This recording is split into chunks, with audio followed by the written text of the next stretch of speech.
Hey, what's up? It's another episode of Watch You Strappin, and these are not watch reviews. They're just quick wristwatch check of the day with strap of choice. And usually, excuse me, if the watch is new, I'll probably show it on its stock option first, and then from there, whenever I get around to it, I'll probably switch out straps and just show them paired with something new or different.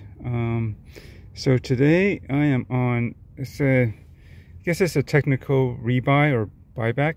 I guess it's kind of a rebuy. I don't know.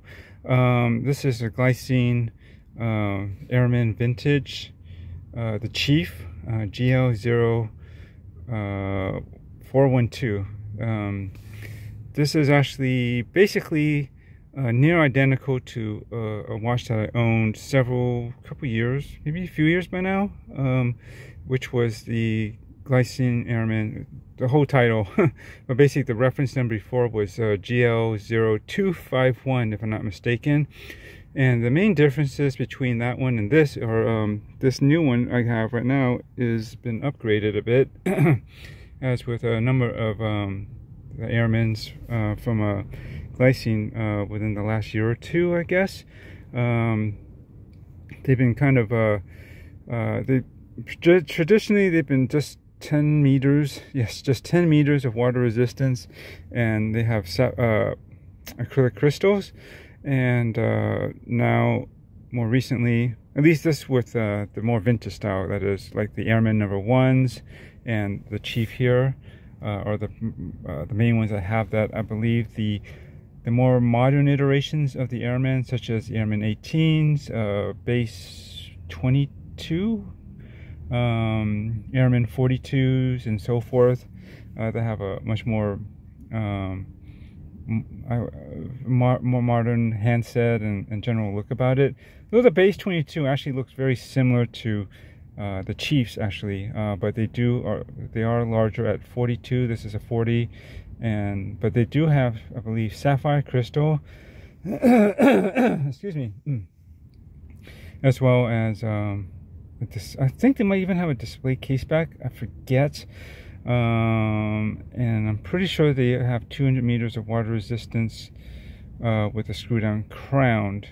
So, and they, generally speaking, their color versions are a little bit more modern, I suppose. They have like a full lume dial, some that are more stealthy and all black, and so forth. Yeah, versus the Airman #1s and the Chiefs generally have a more vintage look, nothing too wild, yeah. So anyway, so this has been upgraded with a sapphire, as well as 30 meters of water resistance, which is still not a hell of a lot, but it's 3 times more than it was. And I think I definitely have more confidence with 30 meters over 10. And I mean, I've actually gone the previous version I actually had of this was a GMT, the 4-handed version, but I prefer the Purist, and this is what this is, which means the hour hand on here actually reads in 24 hours, meaning it'll make a complete revolution in one day, hitting all 24 of those markers that you see around the dial, versus a traditional GMT movement, you know, with a more or less like a ETA base 28, or an ETA or a Salida equivalent of the 2893-2. I believe that's the typical GMT movement, the Swiss movement that you find in a lot of watches these days. So yeah, I actually prefer that. I don't need that 4th hand GMT, and I'm going to do a video really soon on why I find this watch to be ideal for this general base of movement. This has been modified obviously because it doesn't have that GMT hand, although I guess the hour hand is a GMT hand, as well as you know, I just think it's going to be a better watch for that type of movement versus one, if you were to get one with a, I don't like to use the word true GMT, because they're all true GMTs of some sort. They are GMTs. I would say the Traveler's GMT, which where you can, you know, pull the crown out, and to the first position, what basically you can do is advance, jump the hour hand forward or backwards to change your time zone, so that your if you have that fourth hand, that would always be probably set to your home time, and you can jump the main hour hand to your new local time zone if you go to a new zone, which is the preferred method. I think you want to see the main hand set to show your current time zone versus trying to see it on a fourth or I guess auxiliary hand. The concept might be a little bit hard to explain and grasp right now, just talking about it verbally. That's why I'm going to show it in a video, and then I think it'll be very clear why, if you're going to use a movement which is basically a 2893-2 GMT movement, this version of it is, in my opinion, would be the best to use. That would be it is my preference. So anyways, this is not a review. I just wanted to quickly talk about it. This is just on the stock leather strap. Pretty nice, decent quality, 22 mil in between here. Yeah, the only thing I noticed, I think I made note of this in my other Chief, which was the GMT version. It's basically the same thing, with just the movement, and the way it reads the time is different. It has the same strap, leather, and it looks thicker than I remembered my old GL0212 being. I thought that one was a little bit thinner. It seems slightly thicker than that old reference, but whatever, it's still pretty good. I do find it kind of unusual that they would use like basically a matte or satin finish. Not satin brush, but just like a kind of, a matte powder, or not powder, yeah.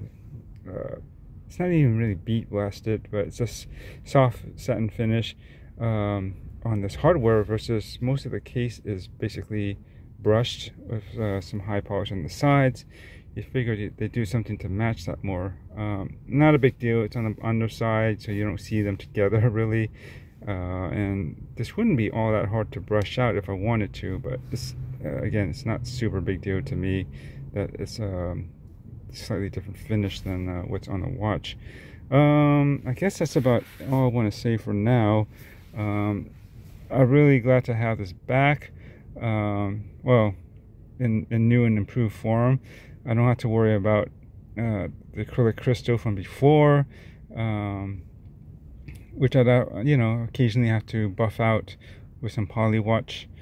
So this is much lower maintenance, because I pretty much would never have to do that again. I don't see any real difference in the visual quality of acrylic crystals versus sapphire, for instance. It's too subtle for me to care about, although some people make it a big deal, like on maybe, say, a Speedmaster, the original was a Hesalite, or basically acrylic crystal. I wouldn't care. I would get a sapphire version of that watch if I had a chance to, instead of the plastic crystal. That's what I just think. And what else? And again, the up water resistance is going to be better, so I'm definitely not worried about getting this wet. It's not going to be a dive watch. I'm not going to go that deep in water, but I do clean my watches and wash them occasionally and carefully. And I think 30 meters is plenty, as long as you're not going full blast on the faucet or whatever, and dunking it actually into water, like at least prolonged. I'm pretty sure it'll be fine, because I've watched my other watches of the previous one I had, which is the same basic specs in terms of water resistance and the sapphire crystal and all, and it's been no issue. But of course I wouldn't wash my leather strap. I'd take it off. But anyways, that's about it. I think this one has to be the keeper in my collection. But look forward to just doing that video on comparing, this Purist versus your standard typical four-handed GMT movement, and why I think, for me, this one works better with that type of movement. Anyways, that's about it. Thanks for watching. I'll catch you in the next.